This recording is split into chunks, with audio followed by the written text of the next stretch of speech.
Ah, bonjour Internet. Aujourd'hui, on va parler des meilleurs modules.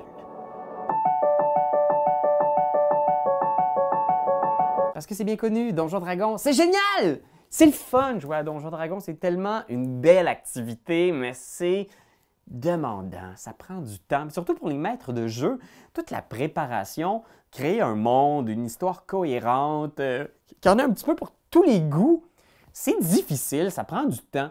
Heureusement, il y a une alternative. Alors, si vous n'avez pas le temps de tout créer ça de vous-même, vous pouvez acheter un module. Module, c'est une histoire préécrite. Alors, c'est un livre ou un cahier dans lequel vous allez trouver tout ce que vous avez besoin pour faire vivre une aventure à vos joueurs. Et c'est souvent des histoires malades, avec des défis intéressants, variés. Alors, vous allez vraiment trouver tout ce que vous avez besoin là pour vivre une session complète de jeu de rôle. Alors, je vais vous faire mon top 3 des meilleurs modules que j'ai essayé et que j'ai vraiment apprécié. Alors, mon numéro 3, il s'agit de Tomb of Annihilation. Tomb of Annihilation, c'est un des modules les plus récents, écrit pour Donjons Dragons 5e édition.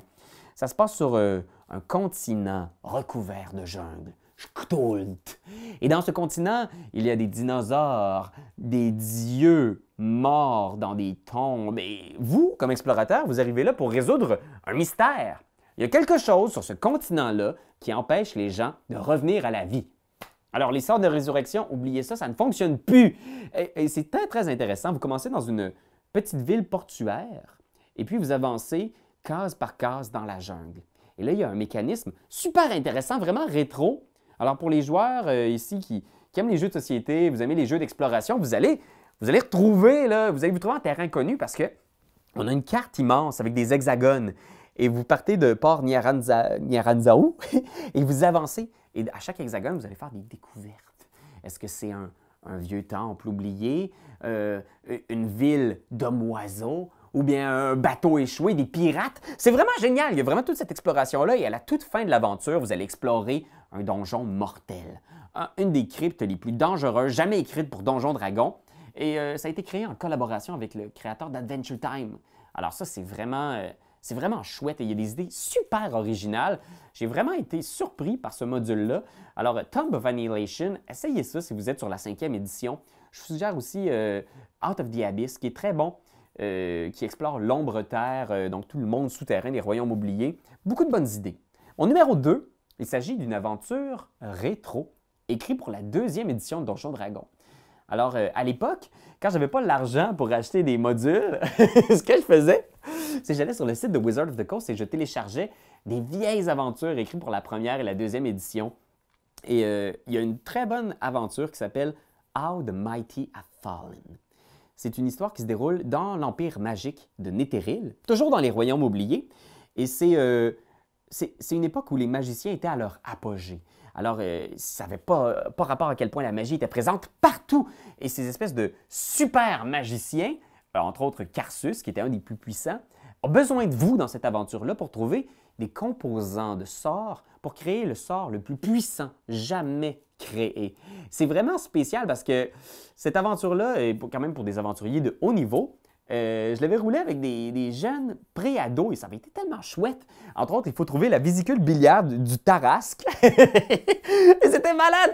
Ils ont entré à l'intérieur de la créature, il faut vraiment passer en dehors de la boîte. On fait affaire avec des révolutionnaires anti-magie, des hordes d'orques, des hordes de morts vivants, un nécromancien ultra puissant.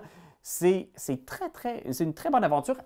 Ça demande un peu d'adaptation parce qu'elle a été écrite pour un autre système de règles. Alors, si vous voulez la transférer dans la 5e édition, ça va demander un peu de travail, mais ça vaut la peine. Puis allez voir ça, il y a des très bonnes aventures écrites pour ces éditions antérieures-là, disponibles sur Internet. Je vous recommande entre autres la trilogie des aventures de Marco Volo. Allez voir ça, c'est super. Et finalement, mon meilleur Adventure Path, c'est une campagne gigantesque écrite par Paizo. Alors, pour Pathfinder, il s'agit de Curse of the Crimson Throne. C'est une histoire qui se déroule dans la ville de Korvosa. Alors, une aventure urbaine. Il y a beaucoup de politique. Alors, il y a des guildes de voleurs, il y a des tensions au sein des différentes factions de la ville, un roi assassiné. Vraiment, là, c'est chouette, chouette, chouette. Il y a tellement d'aventures là-dedans. Les personnages non-joueurs sont tellement Ils sont tellement profonds, tellement bien conçus. Vraiment, il y a des petits personnages là-dedans qui vont prendre une importance démesurée pour vos joueurs, c'est sûr et certain, parce qu'ils sont tous super intéressants. Ça amène vos joueurs du niveau 1 au niveau 15.